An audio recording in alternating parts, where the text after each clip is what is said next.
Hey, welcome to this video where I'm going to show you how to do the camera shake effect from Fight Club, where it goes all crazy on Tyler's face as he's giving a speech. And I'm going to show you how to do the crazy camera shake in Logan during the hotel scene. So, let's get started.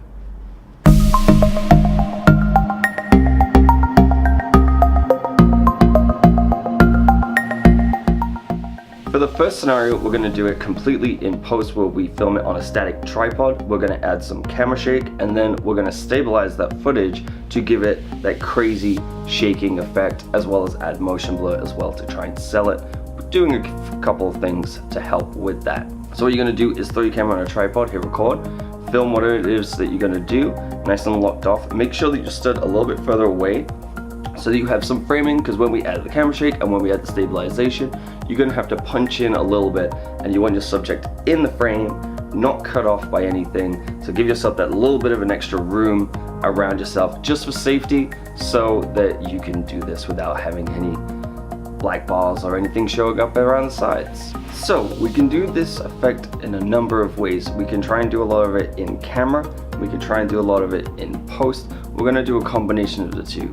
For the Fight Club version, we're going to do most of it in post, but you can do additional things in camera to really sell the effect. One of the ways that they did it in the movie is they moved the camera left and right as well in order to introduce that parallax behind him, so you can see more of the background, and it gives that really kind of rotationally cool effect that you see.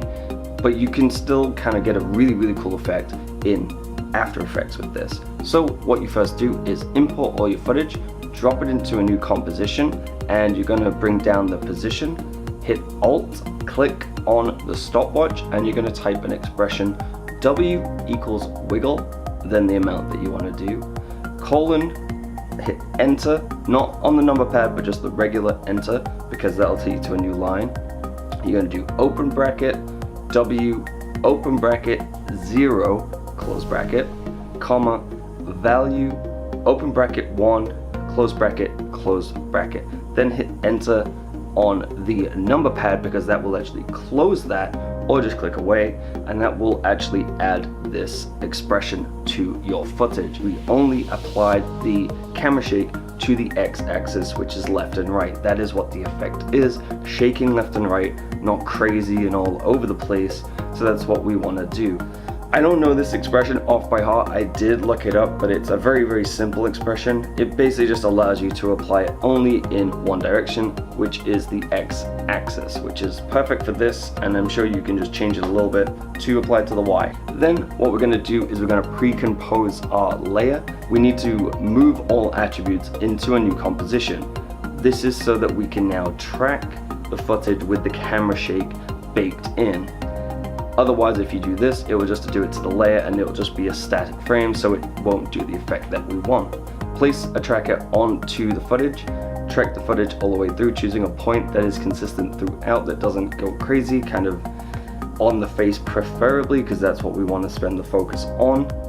Track it all the way through, choose to stabilize it in the drop down, then apply it to the pre-composed layer. What you will now see is the footage is all stabilized around that single tracking point. The final step to get it looking really crazy and cool is we're going to go into that pre-composed composition. So double click on it, it will bring up the original footage that we have where we added the camera shake to it.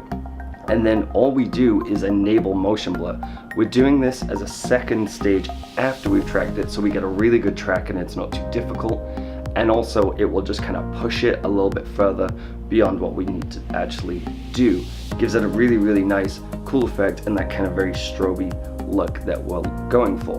Go back into the main composition where we applied the tracking data and scale it up. Get rid of those black bars around it. You'll see on my footage it already had some black bars on it. That's because I record this in what's called DCI 4K. It's not the 16:9 4K. It's a little bit of a different aspect ratio for cinema. That's the only reason I have that, and I'm going to crop that out anyway, because this is all going to come out and be 16:9. Anyway, we'll talk about that another day. So you now have a really cool Fight Club style shaky camera effect that's done very quickly and easily, all in your PC. If you don't have After Effects, I think you can do this in Premiere, I'm not too sure, but if you don't, try something like HitFilm. HitFilm is a free alternative to After Effects. It kind of has a very similar UI, and I've used it knowing After Effects fairly well, other than expressions. I know it fairly well. Going into HitFilm, I found it pretty intuitive and easy to kind of translate all of my understanding and knowledge from After Effects into this program, so I'm sure you could come up with something really, really cool. Next, we got the Logan Effect, which is going to be kind of a global kind of look, and we're doing this a little bit more in camera. So what we did here was we actually filmed the footage in camera, very, very shaky. I realized that afterwards I did do a little too much camera shake. I had to zoom in and punch in a little too much, so for future reference, I know to fix that. Spoiler for my editing program at 1080p, so I did have that extra wiggle room to actually do this effect properly and zoom in, but I did only export it at 1080p just for speed and process. So that's fine. Just I know for future to not shake it as much, but it still works pretty great. It looks pretty good, and it's all in camera and you get it all day. Again, it's one of those things where shoot for safety. If you shoot for safety, you shoot a nice clean version, and I'll show you why in a minute. If you shoot a nice clean version as a take, you always have that as backup that you can always go back to, and then try the effect like we did today, so that if we do mess up and we don't have something usable from it, we always have a backup. We can actually do this in post using a similar method, an easier method than the Flight Club version. What you're going to do is bring that footage in, drop it onto a new composition.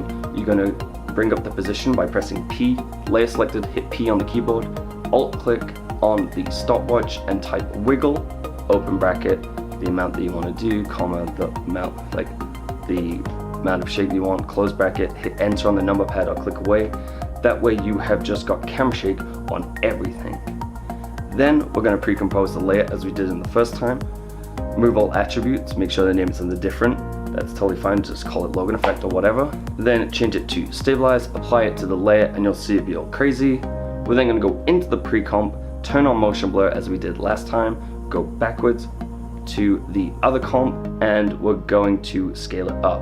And now you'll see it has that crazy shaking over everything, but is stabilized around the face. Very, very cool. Looks really, really good. So yeah, that's basically how you could do those two kind of effects on a low budget, super easy way at home with pretty much any footage, even footage on a tripod. You don't have to have some crazy rig to do this. You can just go out, shoot, and you're good to go. So again, shoot for safety.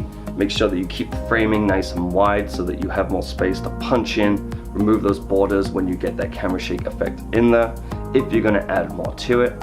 And yeah, just see what kind of cool stuff you can do. So that's it everyone for this video. Thank you so much for watching. If you liked the video, make sure to hit like, make sure to subscribe if you're on YouTube, if you're on Twitch, make sure to follow me, CamcorderKid, same on Twitter, @CamcorderKid, and Instagram, CamcorderKid87. Thank you again, I will see you in the next video.